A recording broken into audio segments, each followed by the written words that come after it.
Welcome to JAK Sports. My name is Jacob Kelly, and today we got a lot lined up, so we're just going to get right to it. Russell Westbrook signed a 5-year, $205 million extension with Oklahoma City. This shows he's committed to the city, he's dedicated to the organization, and he's not going anywhere. This also squashes all rumors that Russell will be jumping ship after this year, looking at potentially going to the Lakers.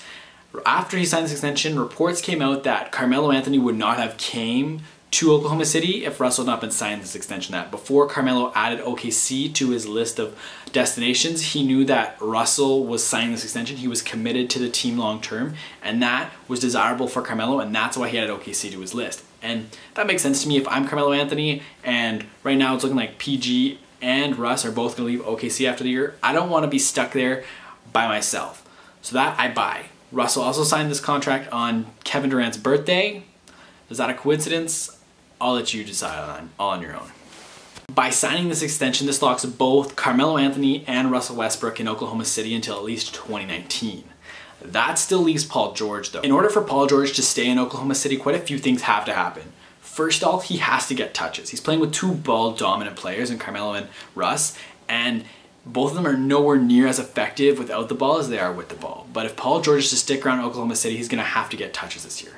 Secondly, the team is going to have to perform well. These three guys are going to have to mesh well together, and they're going to have to make it far in the playoffs. At a minimum, I'm saying Western Conference Finals. I think the least you could go would be second round of the playoffs, Game 7, buzzer beater loss that bumps them out, leaving some unfinished business. But I think anything less than that, there's no reason for PG to stay. If, for example, they lose to Golden State in the second round in 5 games, that's not going to be convincing enough to want to make him stick around and sign an extension with OKC. Thirdly, the Lakers are going to have to show some signs of improvement this year behind Lonzo Ball. If Lonzo Ball is cracked up to everything he's supposed to be, I think Paul George still goes to LA. He said previously that LA is where he wants to go. He wants to go home. Fourth, if LeBron James doesn't sign in Los Angeles, I don't think Paul George will go.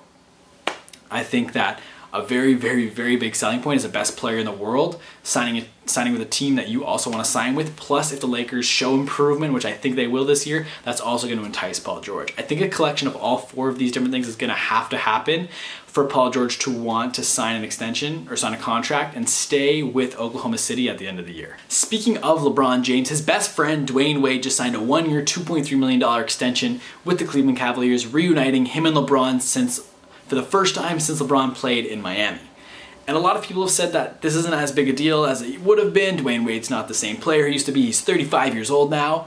And yeah, that's true. Dwyane Wade is older. He's not the same player, but that doesn't mean this is a bad sign. Wade may be old, but he's a veteran and he's experienced. And experience matters in the NBA, especially in the playoffs. Last year when LeBron was on the floor, the Cavaliers were plus 6.5 points. When he was off the floor, the Cavs are minus 8. That's more than a 14-point swing, and although yes, without the best player in the world on the floor, your team's not going to be as good, but 14.5 points is a huge drop. When LeBron's not on the floor, guys try to prove they still got it, that they don't need LeBron James on the floor to be good, and they get a little chaotic, they try to make the big play, and that negatively impacts the Cavaliers. D-Wade can be that calming presence. When LeBron James isn't on the floor, Wade can bring the ball up, slow the team down. As I said, he's a veteran, he's experienced, and that is going to be huge for the Cavaliers if they can close that gap from when LeBron is on the floor and when he's off the floor, and I think D-Wade is going to help do that. Plus, the guy's a 3-time NBA champion, and that is huge. As I said, experience matters, especially in the playoffs. Plus, let's just look at the Cavaliers' depth chart now with Dwyane Wade. So you look at their starting lineup, and Tristan Thompson was recently announced that he'll be the 6th man coming off the bench, and I think that's a great decision. I would rather have Tristan Thompson coming off the bench to be my backup center than Channing Frye be my backup center.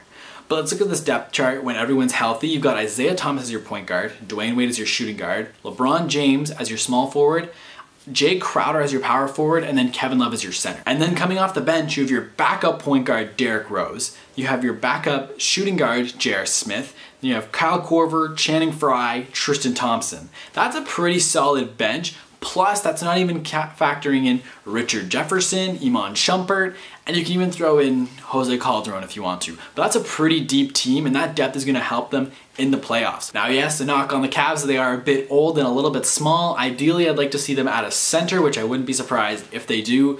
But Currently, as of right now, they are still my favorites to come out of the East. After going the entire offseason without anyone really showing interest, right before the regular season started, teams finally started to talk to Jaromir Jagr, and he finally signed a one-year deal with the Calgary Flames. I could not believe it took teams this long to sign Jagr. Just like what we talked about with Dwyane Wade. Yes, he is old, but he is a veteran. He's an experienced player, and experience matters. Despite his age, Jagr still played a full season last year, and just to put this into context, let's compare him to a player a lot of teams are interested in, Matt Duchene. And Matt Duchene, the only reason he hasn't moved yet is the asking price from Colorado is way too high. But last season, Jaromir Jagr outscored Matt Duchene 46 points to 42. And yes, Matt Duchene played 5 games less than Jagr, but even at the pace he was going, if he'd played a full season just like Jagr, he still wouldn't have outscored him.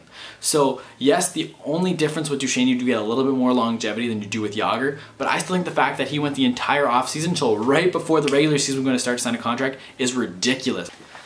The NBA has changed its all-star format. As opposed to being the Eastern Conference versus the Western Conference, now the leading vote getter from each conference will become the captain of 2 all-star teams. And then those 2 captains will draft players for their respective teams. And personally, I'm a fan of this. I think this is going to be fun. It's going to be interesting to see who the captains are and who they pick as their players. This becomes another televisable, I don't think that's a word, but it's another product that the NBA can put on TV that people are going to watch. I think it adds a little bit more flavor to the All-Star weekend. I don't think it's going to help with the product on the court. I think we're still going to see a high-scoring, no defense game, but I think it makes it a little bit more interesting, and I'll definitely tune in for it.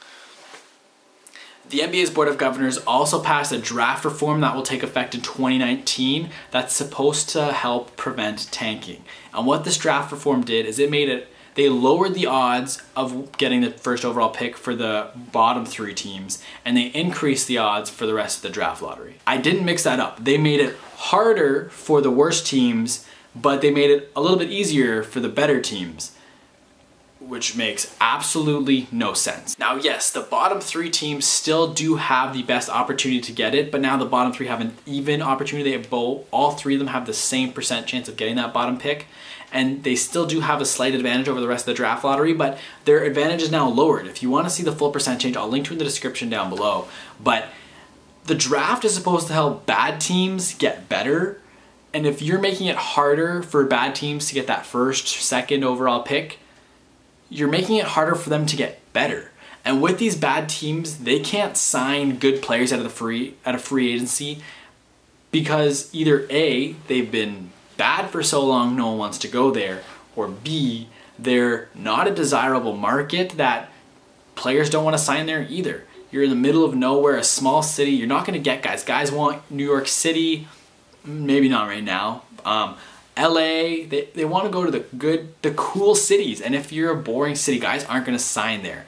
So the way that these bad teams and tough markets get good players is they either have to A, draft for them or trade for them, and now you're making it harder for them to do that, and that just does not make sense to me. As I said, the draft is supposed to help bad teams get better, and this is not doing that. And in terms of tanking, you still do have a higher possibility of getting the first, second, third overall pick if you're in that bottom 3. So teams are still going to tank to try and finish bottom 3 to have increased odds. So really, this doesn't help with tanking that much. It just makes it harder for bad teams to get better, so I really do not understand this. LaVar Ball is pulling LaMelo Ball out of high school. The youngest Ball brother will be homeschooled and trained by his father and will not play high school basketball this year.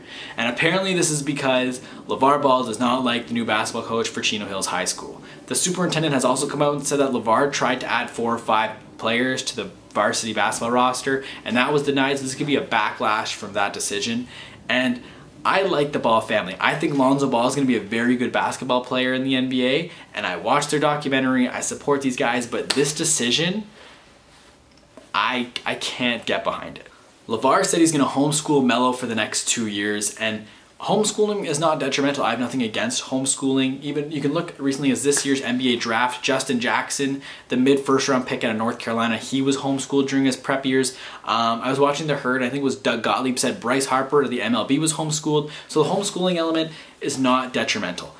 Even if he's homeschooled, he still has the option to play high school basketball somewhere, but LaVar has said that he's not going to let Melo play high school basketball. He's only going to play for the big baller brand AAU team, and that if people want to get a look at Melo, they're going to have to wait to the spring. He said he's going to train Melo and make him the best basketball player ever. And yes, putting in all this extra time in the gym is going to help, but it doesn't compare to actual gameplay. He's going to develop a lot better if he's training and playing games, but pulling him out of basketball competition from now until March isn't going to help him. And then in March he's going to play AAU, and AAU is not to the same standard as high school basketball. It's not as good for your development. So I just can't get behind this. I think this is bad for Melo's development. He's still reported to sign with UCLA. However, we can get into a complete side tangent of the fact that he has his own shoe now and he might not be eligible for the NCAA. So now he might be pulled out of high school basketball, not able to play college. He might have to develop through